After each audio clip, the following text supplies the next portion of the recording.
It's a busy week at Disneyland, and a few things look different than usual.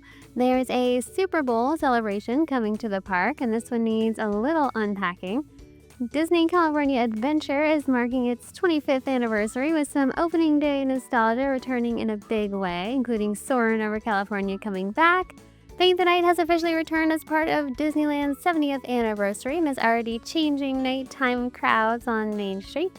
Lunar New Year is in its final stretch. We've got a Magic Key only anniversary event kicking off at DCA.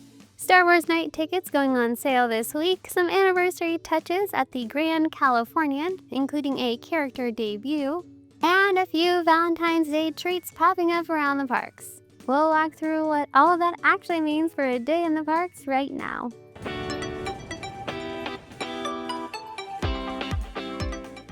Hey everyone, I'm Julie from Main Street U.S.A. Studios. Here's how all of this is shaping the parks this week. Let's start with the Super Bowl celebration because this year is a little different than usual. The day after Super Bowl 60, the winning team will visit Disneyland for the traditional victory celebration, including a parade down Main Street U.S.A. That part isn't new. Disney has done the I'm going to Disney moment for decades. What is new is ESPN and something they're calling the handoff. ESPN has never broadcast the Super Bowl before. Even though ESPN is owned by Disney, the Super Bowl has always rotated between other networks. That changes in 2027, when ESPN will broadcast the Super Bowl for the first time. The handoff is basically ESPN marking that transition. It starts right after Super Bowl 60 and kicks off their long build toward 2027. The important clarification here, the game itself is broadcast from the stadium, not Disneyland. Disneyland is just hosting select ESPN shows tied to the celebration. Things like SportsCenter, NFL Live, and parts of First Take will broadcast from Main Street using the parade and the winner's visit as the backdrop. So the flow is the game happens, the team wins, they come to Disneyland the next day, and ESPN uses that moment to officially step into its future Super Bowl role. Disney's always been part of the celebration. ESPN hasn't until now. That's why this year looks a little different on Main Street. If you've been excited about the 70th anniversary of Disneyland, get ready for the 25th anniversary of Disney California Adventure. Originally it was called Disney's California Adventure. Now we don't have the S after Disney. On February 8th, it will be the 25th anniversary of the 2001 opening day. As part of DCA's 25th anniversary, Soarin Over California is coming back for a limited time run starting February 6th, that's this Friday. The Soarin was an original opening day DCA ride, and it opened with the California version of the film. The California version will be offered through July 1st, so for about the next 5 months. Disney has brought the California version back for short stints in the past, but this is a bit of a longer rotation. We love the California one because you get the orange grove scent. Then on July 2nd, Soarin Across America will debut as part of the celebration for America's 250th anniversary. So this will be a brand new video with famous American landmarks and scenes. Based on what Disney has done before, it's very likely we'll continue to see all three versions, California, the world, and America, rotating in and out over time. Also starting February 6th, Mickey and Minnie will be wearing these new colorful outfits with nods to the original Sun Wheel, now called Pixar Pal Around, but it used to have this sun icon in the center. And also gives a nod to the old Sunshine Plaza. Original DCA has had a lot of sun theming happening. On February 8th, that's next Sunday, all guests entering DCA will receive a commemorative map. We don't have a picture of this one just yet.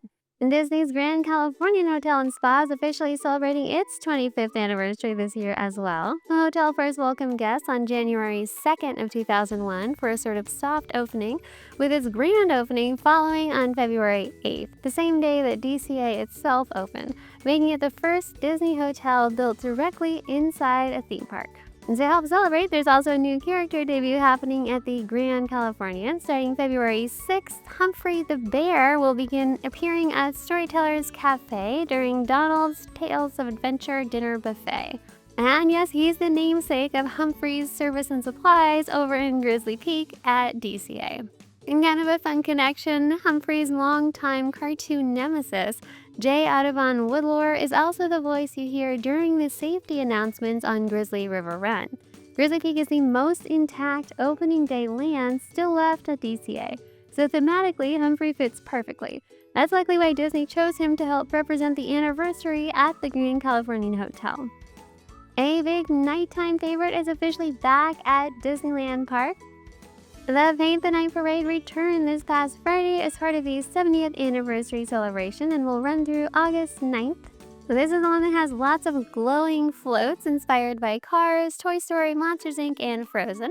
And of course the amazing red Mack truck that's so cool to see driving down Main Street. Disney is also offering a plaza and dining package, $58 per adult and $32 per child, which includes a meal and a reserved viewing area for the parade. If Paint the Night is a priority, the dining package could make the experience much easier, especially on busier nights. And a quick mid-festival check-in, Lunar New Year is happening right now at the Disneyland Resort, and we're officially in the middle of the celebration. The festival runs through February 22nd, so there are just a few weekends left to catch it. One of the highlights is seeing characters in their Lunar New Year outfits, including Goofy, Clarabelle, Horace Horsecolor, Donald, and Daisy. One of our favorite standouts is May May appearing as the Red Panda, which is a rare meet and greet. And a quick tip, we noticed that Disney has added high-top tables and lanterns near Silly Symphony swings right underneath it, creating a nice spot to enjoy food and just rest during the festival. With only a few weekends left, now's a great time to catch the characters, food, and seasonal details. And attention Magic Key holders, the Magic Key only event celebrating 25 years of DCA starts Thursday, February 5th. And it's happening in the Hyperion Theater Courtyard, and this is the one where you get that complimentary special magnet set. It's a virtual queue entry, and one keepsake allowed per Magic Key holder while supplies last. These things do tend to run out. The event runs from February 5th through February 15th from 2 p.m. to 8 p.m., and it's not offered for some reason on February 9th. It's also not happening in the morning, so this one is only in the later afternoon. To participate, you will need to join the virtual queue in the Disneyland app. And Star Wars night tickets are about to go on sale. These nights usually sell out really fast. Star Wars night is one of Disneyland's after-hours events, with those rare characters from the films, themed entertainment, and some exclusive food. The party runs 9 p.m. to 1 a.m., with park entry starting at 6 p.m. for ticket holders. This year's Star Wars Nights only has 4 event dates. We have April 28th, April 30th, May the 4th, of course, and May 6th. Tickets go on sale at 9 a.m. Pacific, on February 3rd for Inspire key holders, February 4th for all Magic key holders, and finally on February 5th for the general audience. And Valentine's Day is coming soon. A few Valentine's Day treats are now available at Disneyland.